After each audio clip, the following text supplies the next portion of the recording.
Why so complicated? 3, 2, 1.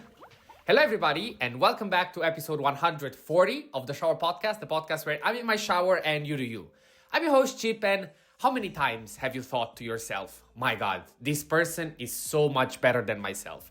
This situation, I have no chance. When, in reality, you are the best one amongst all of them? Well, I'm here to tell you that, it's normal, and I've experienced it firsthand, and I would like to also tell you this story. Before we start, as usual, if you end up liking this episode, leaving a like and a subscribe really help. It's just one click, but they really make the difference. Now, before we really start with the topic, I would like to, if you're coming from the previous episode, it's so ironic, and there is a reason why there is a clown in the thumbnail from the Joker. Because I ended up procrastinating this episode until the end of the day, even though I didn't have to. There were so many moments in the day where I could have just gone with the recording, editing, and all that, and yet now I have 40 minutes to do it all. But hey, I think at least it states the point that I tried to raise yesterday. So if you haven't watched it, go and listen to the previous episode. So back to the topic of today. Why do I say why so complicated, and where does this issue lie? I've experienced this firsthand recently in the last months that I've started to play a bit more competitively, both tennis and paddle, where, let's say, the biggest problems that you can have are two: the technical part and the strategic part. If you are at the beginning, one of the major things will be the technical part. Even though you might have the right idea, even though you might know what you want to do, the technical movement is not there, your positioning is not there, and overall, even though you had the best intention in your head, the shot will not gonna be there. And then you have the technical part, the strategical part, where you know what you want to do. It's a matter of, are you able to execute it in time, and are you able to anticipate what the opponent will be doing? And the beautiful part of this game, and overall the thing that makes it special, is that every game is different. Of course, if you end up playing against the same player, they will have a style, they will have a way of playing. But at the same time, there is a third problem, which is a shadow one, which does not only exist in sport, but it exists in all aspects of our life. And that is our perception, our mind. Because what goes through my mind when I'm playing is that I need to make the best shot because I think that he's gonna do this, and since I know that this is the best option and he will have already covered all of these ones, I have to go for the best solution and to execute it properly.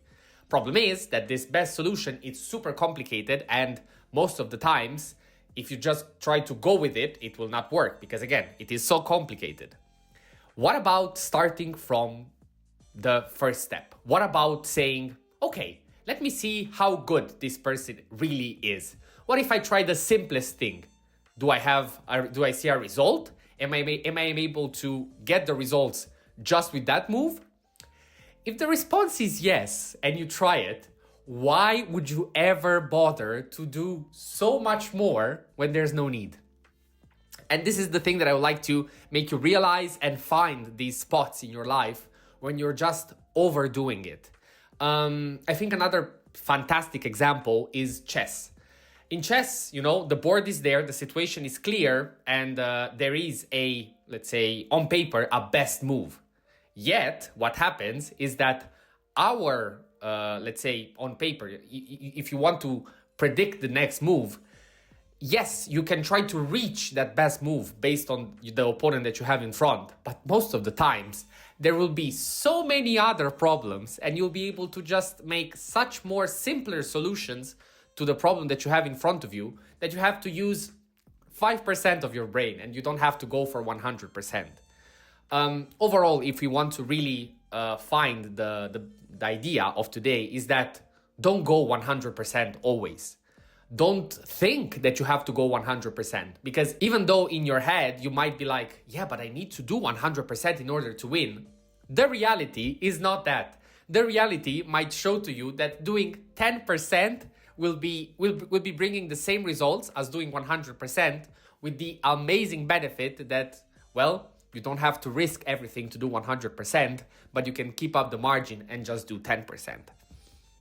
And this thing is so fundamentally illogic to do. If you just think it out loud and you try to draft a plan, you say, yeah, sure. It just makes sense to do that. And yet we don't do it. We assume stuff. We assume that everybody around us is better. We assume that everybody knows better. And we assume that we always need to do some extra work in order to succeed. And again, this is in sports, in relationships, at work. But it's not true. Try to verify your hypothesis on reality and go from there. Of course, if you have all the data in the world, if you have already seen that person, that job, that situation, sure, you have to accept it. If you want to, I don't know, I'll give it a super example. If you want to get into Google, you not be like, yeah, I've done a few examples. I know how, I don't know what example to give you because I don't want to make it too basic. But let's say that, yeah, I know how to turn on a computer. I will show up to the interview to become a software engineer at Google. I'll make it, and if not, I'll just go from there. No, there is a different baseline and you have to reach a certain baseline. But even then, even though the baseline is very high, start from the base. Don't try to go for, I need to be the best engineer in the world to go there, because that is simply not true. It's good as a direction, sure. This topic of direction will come in one of the episodes. But yeah, this is something for the future. But overall, choose your direction, decide what to do. But while you do it, use the things that you have at hand. Do the things that you know how to do in an easy manner, because again, they might be just enough. Having said that, that was all for today. Thank you very much for listening. I have to run and edit the episode, otherwise I will be late. Thank you very much as always. Let me know in the comments if it's something that you do actively or if you don't.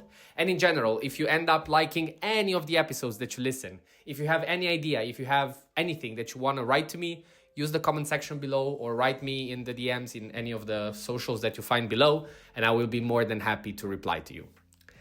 What else to say? As usual, stay consistent, stay resilient, and see you tomorrow.